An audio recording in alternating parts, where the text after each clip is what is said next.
Today marks 50 days until voters head to the polls to vote in the municipal elections. The Electoral Commission of South Africa has published its first quarterly report since the implementation of the Political Party Funding Act. And it is concerning that only 3 of more than 500 registered political parties have declared their finances. In terms of the Act, the Electoral Commission is required to publish on a quarterly basis all declarations made by political parties over the value of 100,000 rand. To discuss the report and the elections, we are joined by political analyst Professor Barry Hanyane. Professor Hanyane, good morning. Great to speak to you. And yes, it is worrisome that out of 500 political parties, just a mere 3 have contributed to this conversation we're about to have. Hugo, good morning to you. Good morning to your viewers. Look, it shouldn't come as a surprise that only 3 out of a multiple party setup, that only 3 have somewhat contributed to ensuring that this act gets its own life. I think it's early days. We are likely to see an increase. And again, let's not forget that the majority of parties are somewhat parties that came in yesterday. They still have to find their footing.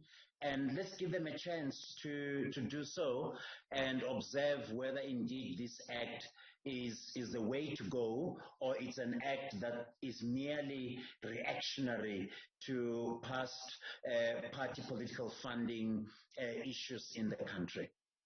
So is it a slow reaction to compliance in your view, or are these political parties that have not submitted figures unwilling to disclose those numbers? It's a multitude of factors, really. Let's not forget that numbers do talk. So all those parties that actually, from a proportional point of view, have a bigger slice of the cake in terms of support base, in terms of presence in numerous legislatures, starting from your municipal councils all the way to provincial legislature, and then of course to parliament, those will obviously receive some kind of financial backing. So it comes as no surprise that the 3 mentioned parties in this instance have enjoyed that. But also the networks that come with these parties as they seek to consolidate their space in our polity. Surprise, surprise, the EFF is out of that basket.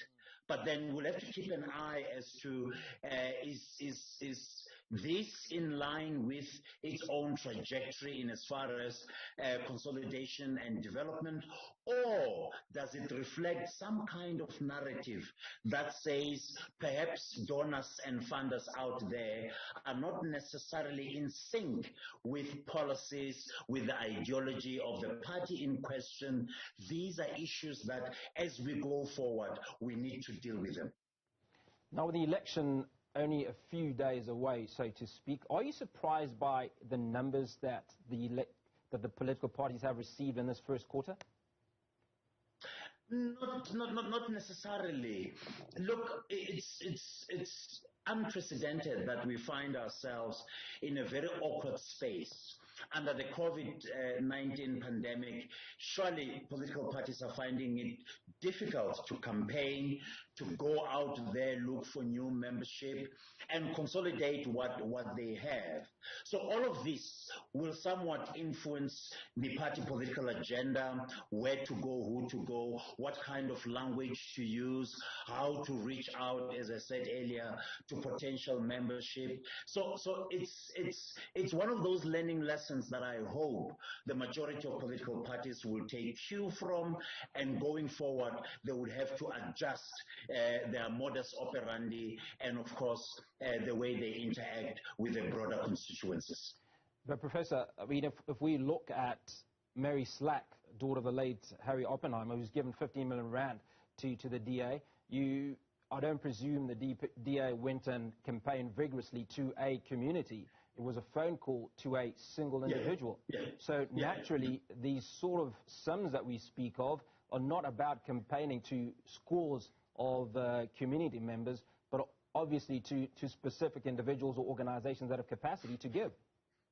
Yeah, let's not forget, as I said in passing earlier on, networks will have an influence when it comes to ensuring that we keep the lights of these political parties burning. No doubt that your liberals will come to the rescue of those political parties that seeks to advance the liberal agenda in this country. It may very well be neoliberal, that's fine by me, but this is exactly what happens. Those with deep pockets will sit down and say, suddenly there's a liking for Herman Mashaba. For instance, we've seen one particular person going across board and donating more than what is expected. I suspect $1 million there for Herman Mashaba. So, and of course, part of the money coming from his Black Like Me coffers. So these are movements that will tell us the dynamics, the changing landscape of networks, issues of allegiance, issues of loyalty will always come to the fore. No wonder the Oppenheimers in this instance came to play. Now, what's also happened with this act is that it exposes who your donors are, particularly if they are giving more than 100,000 rand. Now, what is the impact of this for those donors that do not necessarily want to be in the forefront of the donation? They don't want their identities to be known for whatever reason. Well, I would suspect that some kind of arrangements would have to be made. Remember, Hugo, there's the direct donations to political parties, but also there's the donation to the multi-party fund itself. Seemingly thus far, those who donated to the multi-party fund have somewhat of an obligation to disclose who they are, which is understandable because that particular purse appeals to a number of role players. But when it comes to funding, this is where auditing at a later stage can come in and assist to say everything is above board. Remember, it's not about the issue of publicity per se, but rather the issue of promoting good financial ethical practices to ensure parity, transparency, and accountability. Now, in the absence of, I'd like to presume, a significant number of donors unwilling to be known, so in all fairness, there could be a significant reduction in the number of individuals, organizations that are giving to various political parties. What is the impact on both the parties and the elective process? Let's appreciate the fact that this particular act, and I think it's a milestone on its own, does not operate in isolation from other legislation. You have the Banking Act that comes in to support its mandate, but you also have the Promotion of Access to Information Act, which then would bolster the kind of accountable and transparent culture that we want to see.